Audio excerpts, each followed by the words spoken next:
ஒன்பதாம் வகுப்பு மாணவர்களே வணக்கம்.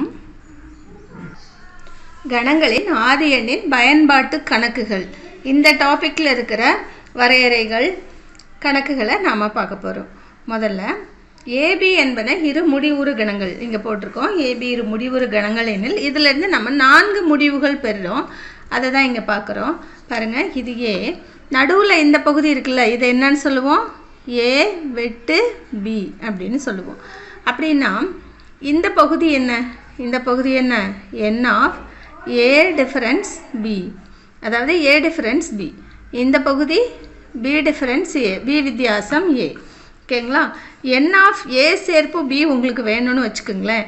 n ஆஃப் ஏ சேர்ப்பு பின்னா இந்த ரெண்டு வட்டத்தையும் சேர்த்தா அதில் எத்தனை கிடைக்குமோ அத்தனை உறுப்புகள் இல்லையா? அப்படி இந்த ரெண்டு வட்டத்தையும் சேர்க்கும்போது ஏ வட்டத்தையும் பி வட்டத்தையும் சேர்க்கும்போது இந்த கண்ணு இருக்கு இல்லையா, அந்த கண்ணு மாதிரி இருக்க பகுதியை 2 தடவை எண்ணிட மாட்டோமா? ஏ வட்டத்தில் ஒரு தடவை, பி வட்டத்தில் ஒரு தடவை வரும் இல்லையா? அதனால n ஆஃப் ஏ சேர்ப்பு பி வேணும்னா n of A plus n of B 2 தடவை எண்ணும்போது ஒரு தடவை நம்ம கழிச்சு விட்டுறோம். n ஆஃப் ஏ வெட்டு பியை ஒரு தடவை கழிச்சிடணும். ஃபார்முலா புரிஞ்சுதா? அடுத்தது n ஆஃப் ஏ வித்தியாசம் பி, ஏயிலிருந்து பியை வித்தியாசப்படுத்தும் போது இந்த பகுதி மட்டும் கிடைக்கும் இல்லையா? அதாவது ஏயிலிருந்து ஏ வெட்டு பியை கழிச்சிட்டிங்கன்னா ஏ வித்தியாசம் பி கிடைக்கும். n ஆஃப் ஏ வித்தியாசம் பி சமம் n of A minus n of ஏ வெட்டு பி. அதே மாதிரி பி வித்தியாசம் ஏ வேணும்னா பிங்கிற இந்த வட்டத்திலிருந்து ஏ வெட்டு பியை நீங்கள் கழிச்சிடணும். n of B minus n of ஏ வெட்டு B. n of A dash எப்படி கிடைக்கும் உங்களுக்கு? ஏ டேஷுங்கிறது என்ன?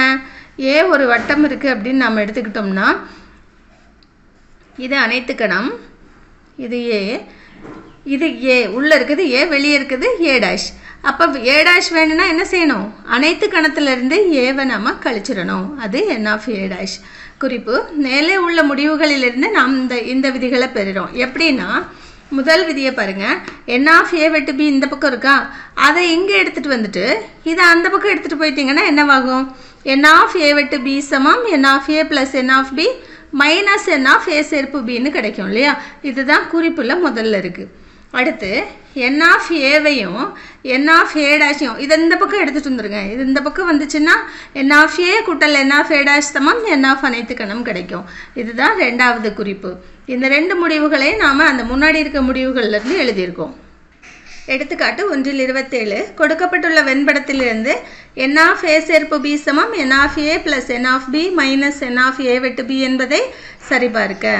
நமக்கு ஒரு வெண்படம் கொடுத்துருக்காங்கல்ல, இதில் ஏயில் என்னெல்லாம் இருக்குன்னு சொல்லுங்களேன்.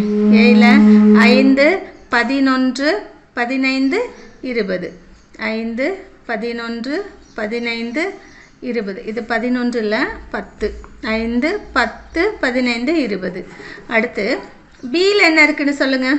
பியில் 10, 20, 30, 40, 50.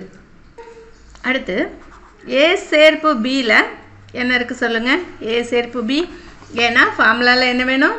ஏ சேர்ப்பு பி வேணும், ஏ வெட்டு பியும் வேணும். ஏ சேர்ப்பு பி ரெண்டையும் சேர்த்து எழுதுவோம். 5, 10, 15, 20, 30, 40, 50. அடுத்து ஏ வெட்டு பி, வெட்டுனா படத்துலேருந்து எழுதிக்கலாம்ல, இந்த பகுதியில் இருக்கிற 10, 20. ஃபார்முலாவோட இடது பக்கத்தில் என்ன இருக்குது? n ஆஃப் ஏ சேர்ப்பு பி. n ஆஃப் ஏ சேர்ப்பு பி எழுதிக்கலாம். ஏ சேர்ப்பு பியில் எத்தனை உறுப்புகள் இருக்குது சொல்லுங்கள்? 3, 6, 1, 7 உறுப்புகள் இருக்குது. n of A plus n of B minus n of ஏ வெட்டு பி வலது பக்கம் நம்ம கண்டுபிடிக்கணும். n ஆஃப் ஏ என்ன? n ஆஃப் ஏனா ஏல எத்தனை உறுப்புகள் இருக்குது? 4. அங்கே எழுதிக்கோங்க. n ஆஃப் ஏ சமம் 4. n ஆஃப் பி, பியில் எத்தனை இருக்குது? 5. n ஆஃப் ஏ சேர்ப்பு பி நம்ம ஏற்கனவே எழுதிட்டோம் 7. n ஆஃப் ஏ வெட்டு பி, n ஆஃப் ஏ வெட்டு பி எத்தனை? 2.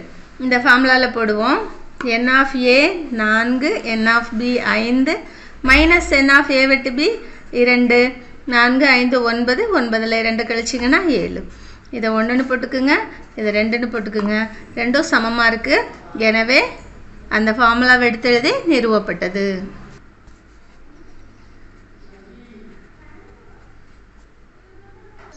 எடுத்துக்காட்டு 1-28 n of A, n of B, n of A சேர்ப்பு பி n ஆஃப் a டேஷ்லாம் கொடுத்துருக்காங்க. n ஆஃப் அனைத்து கணமும் n ஆஃப் a வெட்டு bயும் கேட்டிருக்காங்க. முதல் வினா n ஆஃப் அனைத்து கணம். n ஆஃப் அனைத்து கணம் எப்படி கிடைக்கும்? n ஆஃப் ஏவையும் n ஆஃப் a டேஷையும் கூட்டினா கிடைக்கும். ரெண்டு கணக்கில் கொடுத்துருக்காங்க தானே. n of a 36, n of a dash 27. கூட்டினீங்கன்னா என்ன கிடைக்கும்? எழுதி கூட்டிக்குங்க. 36 27 13க்கு 3 மீதி 1 6 63. ரெண்டாவது வினா n ஆஃப் a வெட்டு b வேணும். n ஆஃப் a வெட்டு bக்கு தான் நமக்கு ஃபார்முலா தெரியுமே. n of a plus n of b minus n of a சேர்ப்பு b. இதில் போடுங்க. n of a 36, n of b 10 minus 40. 36 10 46, அதில் 40 கழிச்சிங்கன்னா 6. n ஆஃப் a வெட்டு b என்ன? 6. செயல்பாடு பாருங்க. பொருத்தமான ஆதி எண்களை அட்டவணையில் நிரப்புக.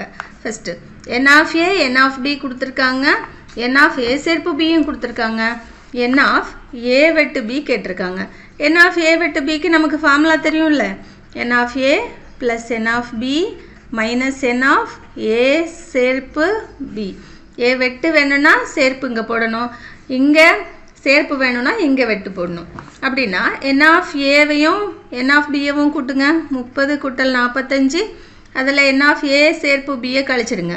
65. 30 45 75. 75ல் 65 கழிச்சிங்கன்னா என்ன கிடைக்கும்? 10. அந்த 10 எடுத்துகிட்டு வந்து இந்த இடத்துல போட்டுருங்க. அடுத்தது ரெண்டாவது n ஆஃப் a வித்தியாசம் b வேணும். அதாவது இந்த இடத்துல போடுறதுக்கு உங்களுக்கு வேணும். ஃபார்முலா என்ன? n ஆஃப் ஏவிலேருந்து n ஆஃப் a வெட்டு bயை கழிச்சிடணும். n ஆஃப் a என்ன கணக்கில்? n ஆஃப் a 30 கழித்தல் n ஆஃப் a வெட்டு b என்ன? இப்போ தானே கண்டுபிடிச்சோம். 10 கழிச்சிங்கன்னா எத்தனை? 20. இந்த இடத்துல 20. n ஆஃப் b வித்தியாசம் a வேணும்னா n ஆஃப் bலேருந்து a வெட்டு bயை கழிக்கணும். 45ல் 10 கழிச்சிருங்க. 35. அடுத்திங்க வாங்க. ரெண்டாவது வினாக்கு போவோம். ரெண்டாவது வினாவில் n ஆஃப் b வேணும். n ஆஃப் நமக்கு ஃபார்முலா தெரியும். ஃபார்முலாவில் நமக்கு கொடுத்துருக்கதெல்லாம் நம்ம சப்ஸ்டியூட் பண்ணுவோம். n ஆஃப் a வெட்டு b தெரியும் என்ன? 10 சமம் n ஆஃப் a தெரியும் 20. n ஆஃப் b தெரியாது, அதை அப்படியே வச்சுக்கோங்க. மைனஸ் n ஆஃப் a சேர்ப்பு b. a சேர்ப்பு b எவ்வளவு? 55. இதை சுருக்குங்க. இந்த 55 20, இது மைனஸ் இது ப்ளஸ், அப்படின்னா மைனஸ் 35 இல்லையா? அதை இங்கே எடுத்துகிட்டு வாங்க. 10 அங்கேருந்து மைனஸ் இங்கே வரும்போது ப்ளஸ் 35 சமம் n ஆஃப் b. அதாவது n ஆஃப் b எவ்வளவு? 10 கூட்டல் 35 45. இங்கே போட்டுக்குங்க. இது 45. இதுக்கு பிறகு நாம் இதுக்கு பதிலளிப்போம். n ஆஃப் a மைனஸ் பின்னா n ஆஃப் ஏலேருந்து n ஆஃப் a வெட்டு bயை கழிக்கணும். 20ல் 10 கழிங்க 10.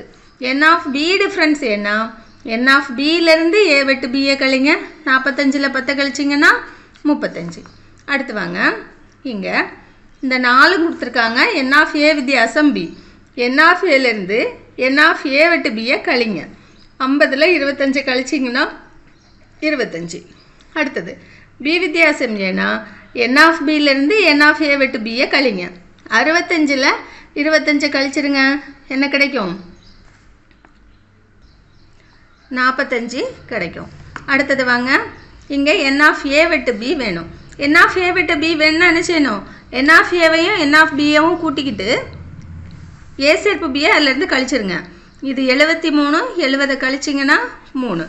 n ஆஃப் a வித்தியாசம் bனா n ஆஃப் ஏலேருந்து a வெட்டு bயை கழிங்க. 30ல் 3 கழிச்சிங்கன்னா 27. n ஆஃப் b வித்தியாசம் a வேணும்னா n ஆஃப் b 43லேருந்து இந்த 3 கழிச்சிருங்க. அப்படி எத்தனை கிடைக்கும்?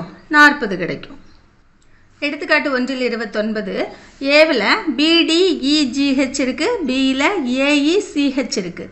இந்த வெண்படத்தில் முதல்ல குறிச்சிருவோம். ரெண்டுலேயும் பொதுவாக ஈயும் ஹெச்சும் இருக்குது. பார்த்துக்குங்க.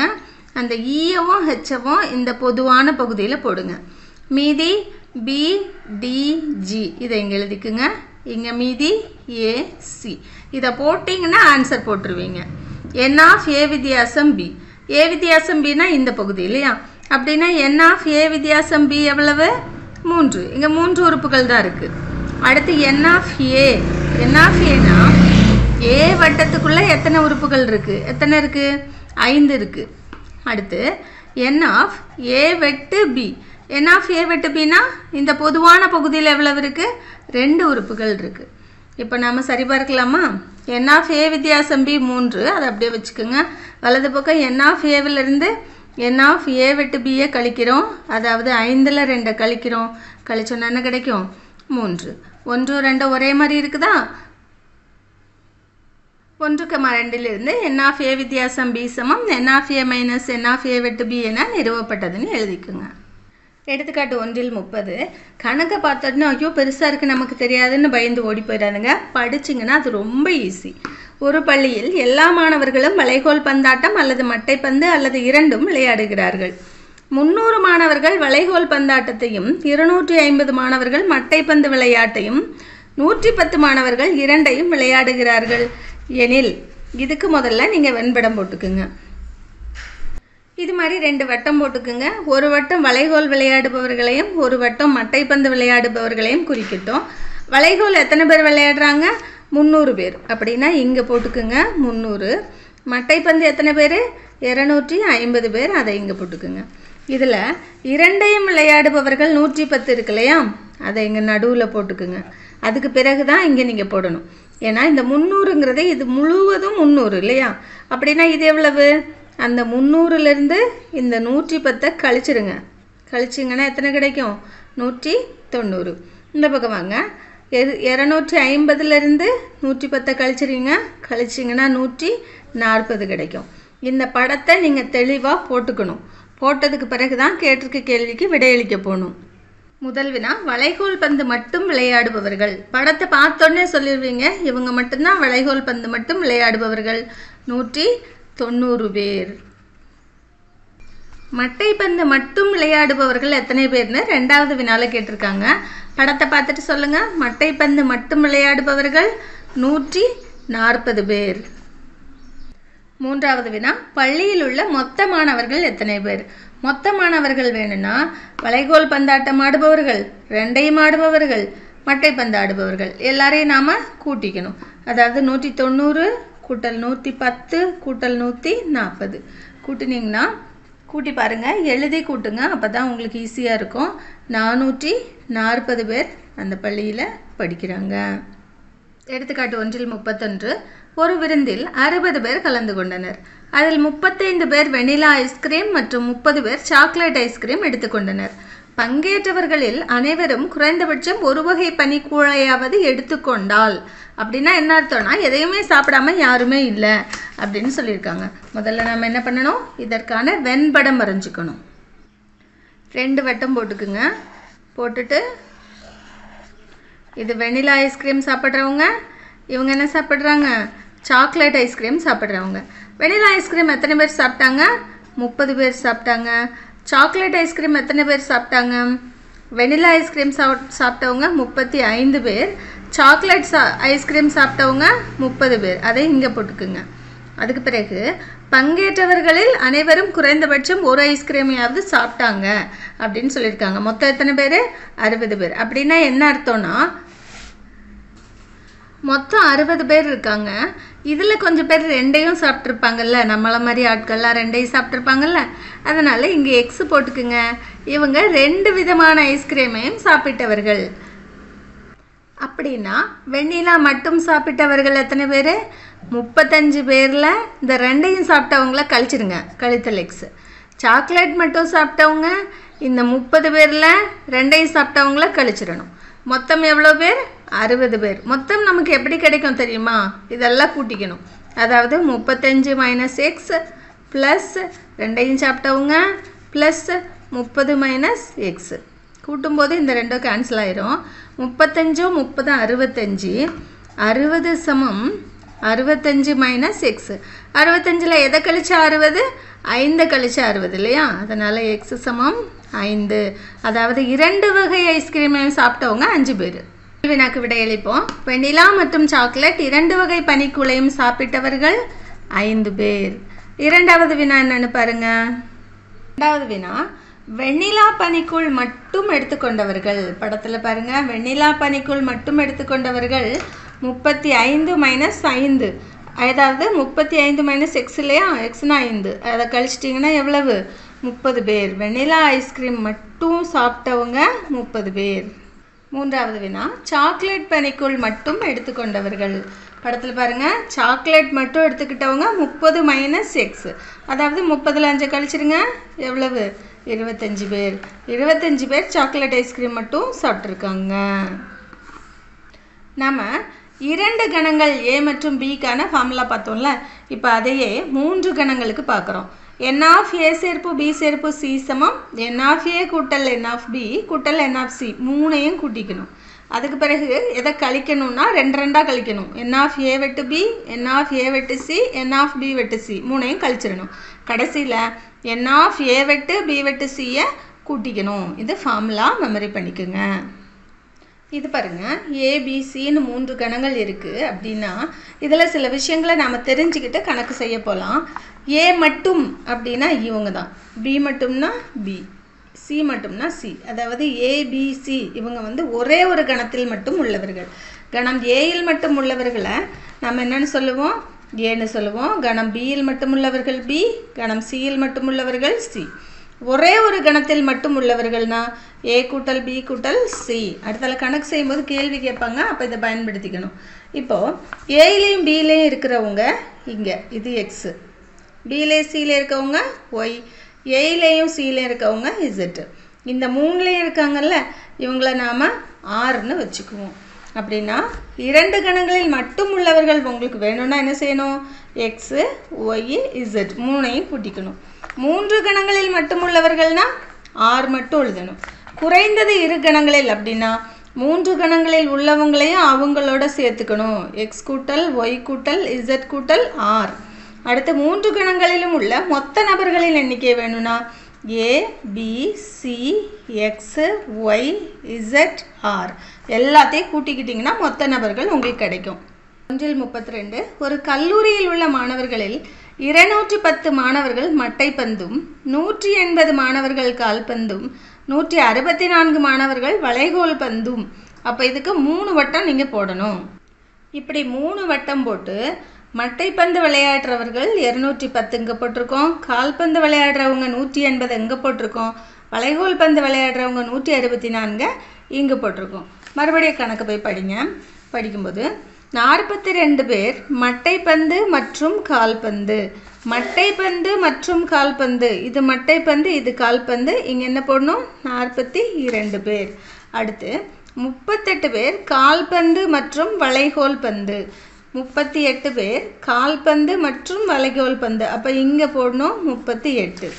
அடுத்து 40 பேர் மட்டைப்பந்து மற்றும் வளைகோல் பந்து, 40 மட்டைப்பந்து வளைகோல் பந்து, இங்கே போடணும் 40. அதுக்கு பிறகு 16 பேர் 3 விளையாட்டுகளையும், 16 எங்கே போடுவீங்க? 3 வெட்டிக்கிற இந்த பகுதியில் 16ஐயும் போடணும். இதை நீங்கள் கரெக்டாக போட்டுட்டீங்கன்னா கொஷினுக்கு ஆன்சர் எழுதிடலாம்.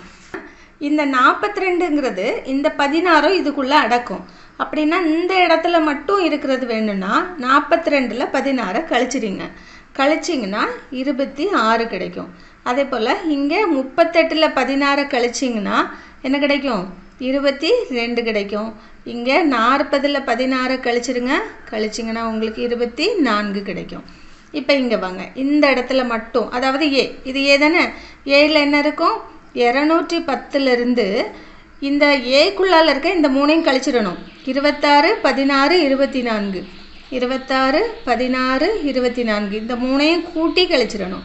அதாவது 210 கழித்தல் இந்த 3ஐயும் இப்படி எழுதி கூட்டிக்கிங்க. கூட்டினீங்கன்னா 66 கிடைக்குது. 210ல் 240, 10ல் 240, அதில் 66 கழிங்க. இதே மாதிரி எழுதி கழிங்க, அப்போ தான் தப்பு இல்லாமல் கழிப்பீங்க. 174 கிடைக்குது. 240ல் 66 கழிச்சா 174. அதே மாதிரி இந்த பக்கம் வாங்க, 180லிருந்து எதை கழிக்கணும்? 180 கழித்தல் இந்த 26 16 இங்கே இருக்கிற 22 இதெல்லாத்தையும் கூட்டி கழிக்கணும். இதை கூட்டுவோமா? பாருங்க, 26 16 22 கூட்டினீங்கன்னா 64. இந்த 180லேருந்து இந்த 64 கழிங்க, இப்படி எழுதி கழிங்க, அப்போ தான் தப்பு இல்லாமல் கழிப்பீங்க. 116 கிடைக்குது. அதை எடுத்துகிட்டு வந்து இந்த இடத்துல போட்டுக்குங்க. அடுத்து இங்கே வருவோம். இங்கே மொத்தம் 164 பேர். இதிலேருந்து எதை கழிக்கணும்? 24 கூட்டல் 16 கூட்டல் 22 இந்த 3ஐயும் கூட்டி கழிக்கணும். அப்படின்னா என்ன கிடைக்கும்? இந்த 3ஐயும் கூட்டினீங்கன்னா 62 கிடைக்கும். 164லேருந்து 62 கழிச்சுக்குங்க, 102 கிடைக்கும். அதை இங்கே போட்டுக்குங்க. இப்போ தான் நீங்கள் இதை கம்ப்ளீட் பண்ணியிருக்கீங்க. இந்த மாதிரி கணக்குகளில் இந்த படத்துக்கு மட்டும் இது 5 மார்க் கேள்வி. படம் மட்டும் கரெக்டாக போட்டிங்கன்னா 3 மார்க் இதுக்கு கொடுப்பாங்க. முதல் வினாக்கு விடையளிப்போம். கல்லூரியில் உள்ள மொத்த மாணவர்களின் எண்ணிக்கை. மொத்த மாணவர்களின் எண்ணிக்கை நம்ம படித்தோம்ல ஏற்கனவே A + B + C + X + Y + Z + R. அதாவது இதில் A என்ன B என்ன உங்களுக்கு தெரியும்ல. Aங்கிறது 174, Bங்கிறது 116, Cங்கிறது 102. அடுத்து X 26, Y 22, Z 24, Rங்கிறது 16. இதெல்லாத்தையும் எழுதி கூட்டிக்குவோம். எல்லாத்தையும் எழுதியிருக்கோம். நீங்கள் லைனாக மேலேருந்து கீழே எழுதி கூட்டுங்க. கூட்டுனீங்கன்னா உங்களுக்கு 480 கிடைக்கும். கல்லூரியில் உள்ள மொத்த மாணவர்கள் 480 பேர். ரெண்டாவது வினா, ஒரே ஒரு விளையாட்டு மட்டும் விளையாடும் மாணவர்களின் எண்ணிக்கை. நமக்கு தெரியும் ஒரே ஒரு விளையாட்டு மட்டும் அப்படின்னா A B C 3ஐயும் கூட்டணும். அதாவது 174, 116, 102 இந்த 3ஐயும் மட்டும் எழுதி கூட்டணும். இதே மாதிரி எழுதிக்குங்க. மேலேருந்து கீழே எழுதி கூட்டுங்க. அப்போ தான் தப்பு வராது. 392 வரும். எழுதி கூட்டி ஆன்சர் போடுங்க. எடுத்துக்காட்டு 1 33. 600 குடும்பங்கள் உள்ள ஒரு குடியிருப்பில் 5ல் 3 பங்கு துள்ளுந்து, 3ல் 1 பங்கு மகிழ்வுந்து, 4ல் 1 பங்கு மிதிவண்டி வைத்துள்ளனர். அதாவது ஒவ்வொன்றும் எத்தனை பேர் வச்சுருக்காங்கன்னே உங்களுக்கு கணக்கில் கொடுக்கல. அதையே நீங்கள் தான் கண்டுபிடிக்கணுமா. எத்தனை பேர்? 5ல் 3 பங்கு துள்ளுந்து, அதாவது ஸ்கூட்டர். நாம் அப்போ ஸ்கூட்டர் எத்தனை பேர் வச்சுருக்காங்கன்னு நாம் தான் கண்டுபிடிக்கணும். 5ல் 3 பங்கு மொத்தம் எவ்வளோ பேர்? 600 பேர். அடிச்சுக்குங்க. 4 5 5, 4 5 5, 2 5 10, 0 120. 3 × 120 360. ஸ்கூட்டர் வச்சுருக்கவங்க எத்தனை பேர்? 360 பேர். அடுத்து வேறு என்ன வச்சுருக்காங்க? காரு. கார் 3ல் 1 பங்கு. கார் 3ல் 1 பங்கு அப்படின்னா 200ல் அடிச்சிங்கன்னா என்ன கிடைக்கும்? 600. 600ல் 3ல் 1 பங்குனா 200 இல்லையா? அதுதான் நான் சொன்னேன். ஸோ 200. அடுத்து என்ன வச்சுருக்காங்க? சைக்கிள். சைக்கிள் 4ல் 1 பங்கு வச்சுருக்காங்க. மிதிவண்டி 4ல் 1 பங்கு அப்படின்னா 600க்கு எவ்வளோ? 4வது வாய்ப்பாட்டுக்கு 1 4 4, 1 4 4, மீதி 2 20, 5 20, 0 150 பேர் சைக்கிள் வச்சுருக்காங்க. இதை வச்சுக்கிட்டு நாம் படம் வரைஞ்சிக்கிறோம். இந்த படத்தில் ஸ்கூட்டர் எத்தனை பேர்? 360 பேர். நாம் தான் கண்டுபிடிச்சோம். அதை இங்கே போட்டிருக்கோம். காரு 200 பேர் வச்சுருக்காங்க, இங்கே போட்டிருக்கோம். சைக்கிள் 150 பேர் வச்சுருக்காங்க, அதை இங்கே போட்டிருக்கோம். மீண்டும் போய் கணக்கை படிங்க. 120 குடும்பங்கள் துள்ளுந்தும் மகிழ்வுந்தும். துள்ளுந்தும் மகிழ்வுந்தும் அப்படின்னா ஸ்கூட்டரும் காரும் எத்தனை பேர் வச்சுருக்காங்க? 120. இங்கே போட்டுக்குங்க 120. இங்கே போடுறத நம்ம கழிக்கணும்ல, அதனால் மேலே ஓரமாக போட்டிருக்கேன். அடுத்து 86 குடும்பங்கள் மகிழுந்து மற்றும் மிதிவண்டி காரும் சைக்கிளும் எத்தனை குடும்பங்கள் வச்சுருக்காங்க? 86. இங்கே போட்டுக்குங்க 86. அடுத்து 90 குடும்பங்கள் துள்ளுந்து மற்றும் மிதிவண்டி, அதாவது ஸ்கூட்டரும் மிதிவண்டியும் 90 குடும்பங்கள் வச்சுருக்காங்க. அப்படி இருக்குது. அதுக்கடுத்து 2/15 பங்கு குடும்பங்கள் 3 வகை வாகனங்களையும் வைத்திருக்கிறார்கள். 2/15னா அதை 600ஆல் பெருக்கிக்குங்க. 15வது வாய்ப்பாடு தெரியுமா? 1 15 15, 4 15 60, 0 2 4 8 80. அப்படின்னா 80 குடும்பங்களில் 3மே இருக்குது. இதை போட்டுக்கணும். இதுக்கு பிறகு நம்ம என்ன செய்வோம்? 120ல் 80 கழிச்சிடுவோம். கழிச்சிங்கன்னா என்ன? 40. 86ல் 80 கழிச்சிருக்குங்க 6. 90ல் 80 கழிச்சிங்கன்னா 10. இங்கே வாங்க. இது 360. இதில் இந்த 3ஐயும் கூட்டி கழிக்கணும் இல்லையா? 80 90 130 கழிச்சிங்கன்னா இங்கே என்ன கிடைக்கும்? 230. இங்கே வாங்க. இங்கே 200. 200லேருந்து 40 40 80 120 126 கழிச்சிடுங்க. கழிச்சிங்கன்னா 74 கிடைக்கும். இங்கே வாங்க. இங்கே 150. அதிலேருந்து 80 10 90 96 கழிச்சிருங்க. கழிச்சிங்கன்னா 54 கிடைக்கும். இப்போ தான் நீங்கள் இதை ஃபில் பண்ணி முடிச்சிருக்கீங்க. இதுக்கு உங்களுக்கு 3 மார்க் போடுவாங்க. ஏன்னா இதுதான் முக்கியம். இதை நீங்கள் கரெக்டாக செஞ்சீங்கன்னாவே ஆன்சர் எழுதிடுவீங்க. முதல் வினாக்கு விட அளிப்போம். குறைந்தது 2 வகை வாகனங்கள் வைத்திருக்கும் குடும்பங்களின் எண்ணிக்கை. நமக்கு தெரியும்ல, x plus y plus z plus R. குறைந்தது 2 வகை. அப்போ 3 வகை வைத்திருக்கவங்கள அதில் நாம் சேர்த்துக்குவோம். படத்தில் பாருங்கள், குறைந்தது 2 வகைனா 40, 80, 10, 6. 4ஐயும் கூட்டிக்கணும். 40 கூட்டல் 80 கூட்டல் 10 கூட்டல் 6. இதெல்லாம் நீங்கள் கூட்டினீங்கன்னா உங்களுக்கு என்ன கிடைக்கும்? 136 கிடைக்கும். அடுத்து, எந்த ஒரு வாகனமும் வைத்திருக்காத குடும்பங்களின் எண்ணிக்கை கேட்டிருக்காங்க. மொத்தம் எத்தனை குடும்பங்கள்னு கண்டுபிடிப்போமா? நாம மொத்த குடும்பங்கள் கணக்கிலே கொடுத்துருக்காங்க 600.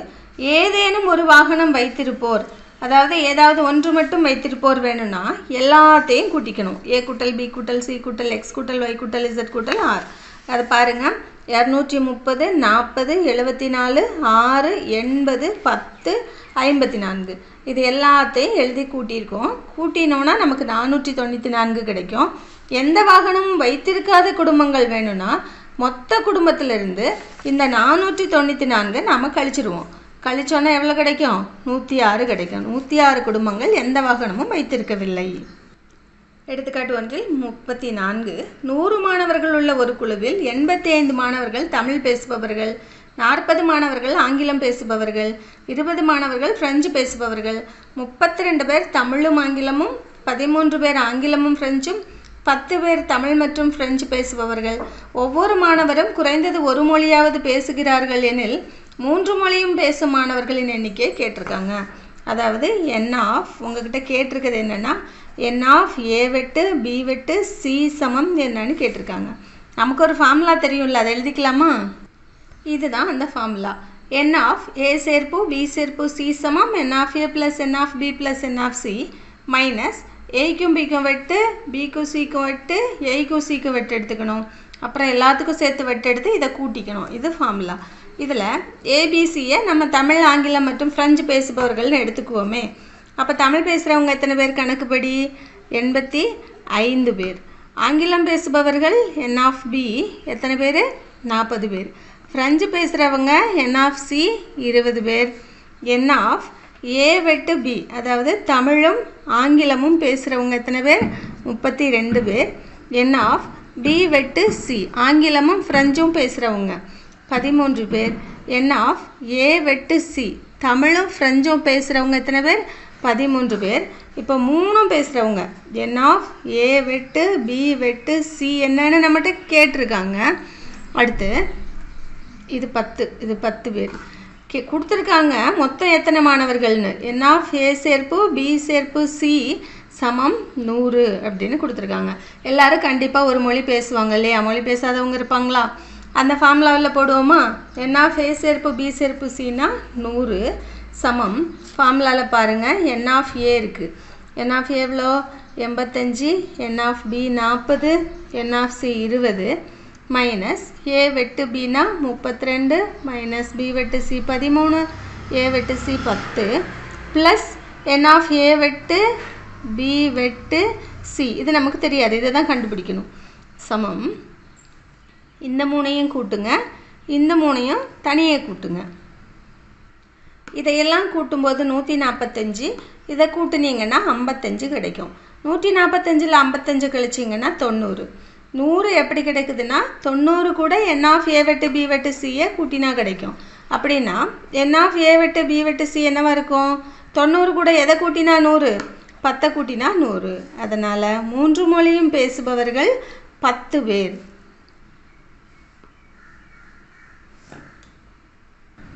எடுத்துக்காட்டு ஒன்றில் 35. ஏபி மற்றும் சி என்ற 3 வெவ்வேறு வகையான இதழ்கள் வாங்கும் 200 சந்தாதாரர்கள் அவர்கள்ட்ட ஒரு ஆய்வு நடத்துகிறாங்க.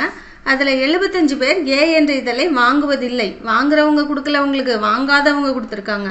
100 நபர்கள் பி என்ற இதழை வாங்குவதில்லை. 50 நபர்கள் சி என்ற இதழை வாங்குவதில்லை. 125 நபர்கள் குறைந்தது 2 இதழ்களாவது வாங்குவதாகவும் கண்டறியப்பட்டது. இதிலேருந்து உங்களுக்கு 2 கேள்வி கேட்டிருக்காங்க. நாம் இதுக்கு ஒரு சின்ன அட்டவணை போட்டுக்கலாம். மொத்த சந்தாதாரர்கள் 200 பேர். இதில் ஏ என்ற இதழை வாங்காதவர்கள் 75 பேர். அப்போ 200 பேரில் 75 பேர் போக 125 பேர் ஏ என்ற இதழை வாங்குகிறார்கள். பி என்ற இதழை வாங்காதவர்கள் 100 பேர்னா வாங்குறவங்களும் 100 பேர். 200ல் 100 கழிச்சிட்டோம். சி என்ற இதழை 50 பேர் வாங்கலை அப்படின்னா 150 பேர் வாங்கியிருக்காங்க. இந்த அட்டவணையை நம்ம போட்டுக்கிறோம். நாம் இதற்கான வெண்படத்தை வரைவோமே. வெண்படத்தில் நல்ல பெரிய பெரிய வட்டமாக வளையல் வச்சு போட்டுக்குங்க. இந்த மாதிரி கணக்குகளுக்கு நீங்கள் வளையல் வச்சு வட்டம் போட்டுக்குங்க. இது ஏ என்ற இதழ் வாங்குறவங்க, பி என்ற இதழ், சி என்ற இதழ். கணக்கில் சொல்லியிருக்காங்க ஏஏ வாங்குறவங்க 125, அதாவது வெளியே போட்டுக்கணும். அதை 125. இவங்க 100 பேர், இவங்க 150 பேர். நமக்கு தெரியும் இது ஏ, இது பி. நான் சொல்லியிருக்கேன் இல்லையா, இது பி, இது சி. இதில் இது எக்ஸு, ஒய், இசட், இது ஆர்.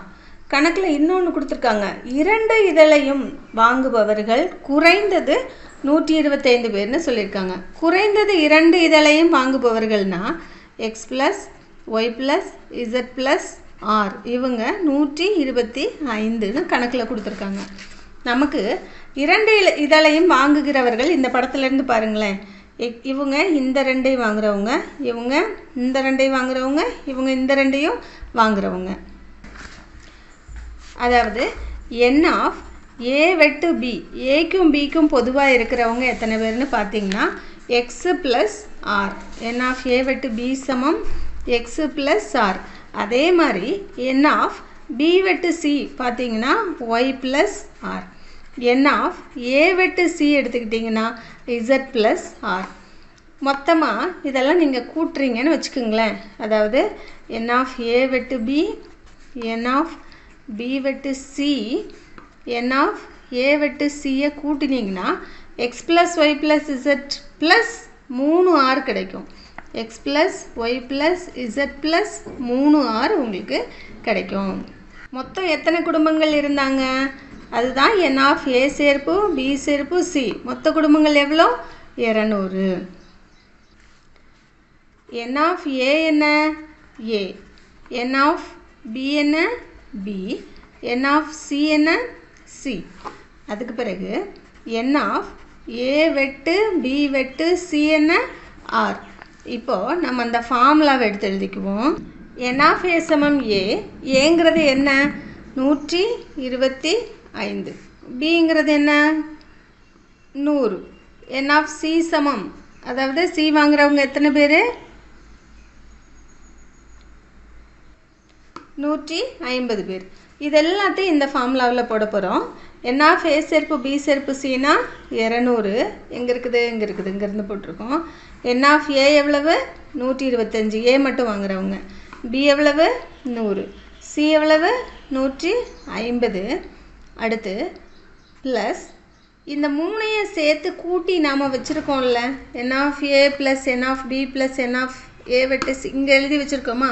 என் ஆஃப் ஏ வெட்டு b plus n of b வெட்டு சி ப்ளஸ் என் ஆஃப் ஏ வெட்டு சி. இங்கே எழுதி வச்சுருக்கோம்ல, அதை எடுத்து எழுதிக்குங்க. எக்ஸ் கூட்டல் ஒய் கூட்டல் இசட் கூட்டல் 3R ப்ளஸ் என் ஆஃப் ஏ வெட்டு பி வெட்டு சிங்கிறது ஒரு ஆர் இல்லையா? இந்த இடத்துல இது எல்லாத்துக்கும் வெளியே என்ன போட்டுக்கணும்? மைனஸ் போட்டுக்கணும். நம்ம தானே இந்த மைனஸ் எடுத்து இங்கே போட்டுக்கணும். இப்போ சிம்பிளிஃபை பண்ணுவோம். 125, 225, 375. இங்கே என்ன இருக்குது? 200 சமம். இங்கே minus x plus y plus z plus r. நமக்கு தெரியுமே 125ன்னு கணக்கில் கொடுத்துருக்காங்க. நம்ம ஒரு இடத்துல எழுதி வச்சோம்ல, x plus y plus z plus r. அதாவது குறைந்தது 2 பேப்பர் வாங்குறவங்க 125. அதனால் நாம் இந்த இடத்துல இங்கே x plus y plus z plus R மட்டும் தனியாக எடுத்துக்குவோம். அதுக்கு 125ன்னு போட்டுக்கிட்டோன்னா இங்கே 2R மிச்சம் இருக்கும். மைனஸ் 2R ப்ளஸ் ஆர்னு இந்த இடத்துல போட்டுக்குவோம். இது உங்களுக்கு புரிஞ்சுதா? இதை நான் பிரித்து எழுதியிருக்கேன். எப்படின்னா x plus y plus z plus r plus 2Rன்னு எழுதியிருக்கேன். அப்படின்னா இதுக்கு நான் என்ன போட்டிருக்கேன்? 125. இந்த மைனஸ் 125. இந்த 2Rக்கு மைனஸ் இங்கேருந்து வந்துச்சு. Minus 2R plus R. இதை சிம்பிளிஃபை பண்ணுங்கள். 375ல் 125 கழிச்சிங்கன்னா 250. 50. இது -2r, இது +r அப்படின்னா -r. இது 200. 250ல் எதை கழிச்சா 200? 50 இல்லையா? அதனால் r சமம் 50. அதாவது 3 செய்தித்தாளையும் வாங்குகிறவர்கள் 50 பேர். படத்துக்கு வாங்க. படத்தில் r சமம் 50ன்னு கண்டுபிடிச்சிருக்கோம். முதல் வினாவுக்கு விடையளிப்போம். சரியாக 2 இதழ்கள் மற்றும் வாங்குபவர்களின் எண்ணிக்கை. அதாவது நம்மக்கிட்ட என்ன கேட்டிருக்காங்க? x கூட்டல் y கூட்டல் z என்னன்னு கேட்டிருக்காங்க. நமக்கு தெரியும் x கூட்டல் y கூட்டல் z சமம் 125. இது கூட 6ஐயும் கூட்டிக்கணும். அதாவது குறைந்தது ஏதேனும் ஒரு செய்தித்தாள் வாங்குறவங்க 125. r தான் 50ன்னு கண்டுபிடிச்சிருக்கோம்ல. x கூட்டல் y கூட்டல் z கூட்டல் rக்கு 50 போடுங்க, சமம் 125. 50 கொண்டு அங்கே கழிச்சிருங்க. x கூட்டல் y கூட்டல் z சமம் 125ல் 50 போனால் 75. அதாவது சரியாக 2 இதழ்கள் மட்டும் வாங்குகிறவர்கள் 75 பேர். அடுத்து முதல் வினாக்கு விடையளிப்போம். ஒரே ஒரு இதழ் மட்டும் வாங்குகிறவர்கள், அதாவது a கூட்டல் b கூட்டல் c. நமக்கு தெரியும் a கூட்டல் b கூட்டல் c கூட்டல் x கூட்டல் y கூட்டல் z ப்ளஸ் r சமம் 200. மொத்தமாக 200 இல்லையா? இதோட மதிப்பு எவ்வளவு? 125. இங்கே இருக்குது. இங்கேருந்து கூட எடுத்து போட்டிருக்கோன்னு வச்சுக்கோங்க. a plus b plus c plus 125 சமம் 200. எது கூட 125 கூட்டினா 200? a plus b plus c சமம் இது கூட 75 இல்லையா? 75 கூட 125 கூட்டினா 200. அப்படின்னா ஒரே ஒரு செய்தித்தாள் மட்டும் வாங்குகிறவர்கள் 75 பேர். Thank you students.